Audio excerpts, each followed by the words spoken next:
many years ago. I red hair, outdoor kind of guy. I'm always out in the sun, always got my lips burned, never smoked or chewed tobacco, but I got lip cancer. Got this big old tumor that just grew on my lower lip. Went to the doctor and he said, "What are you doing tomorrow?" "Well, I'm working." He said, "Man, I need you in the hospital at 6 in the morning. That lip comes off." So by golly, the lip comes off. They transplanted a new lip onto here. Did a good job. Yeah.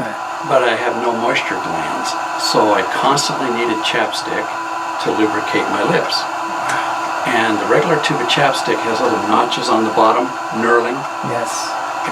And I wear Levi's, and it would catch on my pants pocket and twist, and the balm would worm itself up, get in the cap, make a gooey mess. I hated that, so I thought, I'm going to invent a better lip balm dispenser. I happen to have a shotgun shell on my workbench, and I remember looking at it thinking, I need a smooth metal base like that shotgun shell. And then I thought, well, why not put my lip balm in a shotgun shell?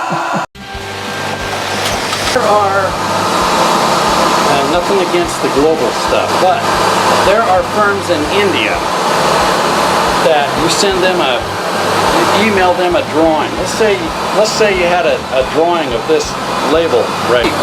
Yeah. But then if something's wrong, and so I thought, I'm not going to go that route. I want American-made, American, and then I want Idaho companies. Yeah. So that's why Mauser Machine Shop was a little more expensive than the Indian machine shops. Yeah.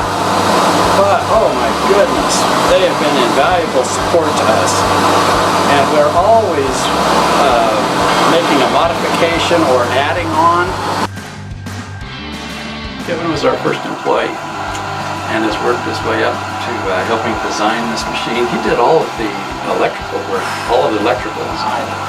So he's more of an electrical engineer, than maybe a mechanical engineer. We have put it together. Mostly Wayne did a lot of the technical design. I keep this machine running, so I keep the product loaded and flowing. So any stop-ups or anything, any misfires, I have to take care of. And then just keep it going. It goes about one product every 8 seconds. All 8 stages are firing, and then they all come out at the back over here. And so I just keep all them running, keep parts in shape or replace parts that needed, and just keep it going for my whole shift. I did all the electrical, I did the pneumatic and some of the heart design, and it's just been a great partnership. And now we sell products throughout the United States and Canada, getting into the UK market. But one thing we are talking to another supplier about is an insect repellent. That's probably going to be our next newest product that would roll out. How have sales been for Balm Shot? 2017 was our best year ever. So we've increased in sales every year. We've expanded our sales in Canada tremendously. That had really helped. Yeah. And we came out with some new varieties. And a stronger presence on Amazon. And a stronger presence on internet sales. So this is a major corporate focus of Amazon to open up the European market to American manufacturers. We went to the first trade show in Germany. At that point, we did not have an organic lip balm. And I kept hearing the German consumers saying, "Do you have an organic lip balm?" So now we do. So the trade shows, we didn't see sales from that direct, but we learned so much. But in the UK, it is a gentleman's sport. Definitely. You know, like a sport of kings. Sure. You know, You hunting and shotguns, and they dress up for it.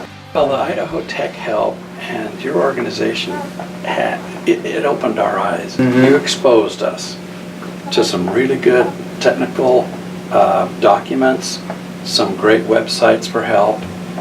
We ended up hiring a person for this company as a result of our efforts with your organization, and we know there's a resource there if we ever need help. You're just an email or phone call away. That's huge to a small business. We need people to connect with your organization to help us, and you have helped us, so thank you. You bet.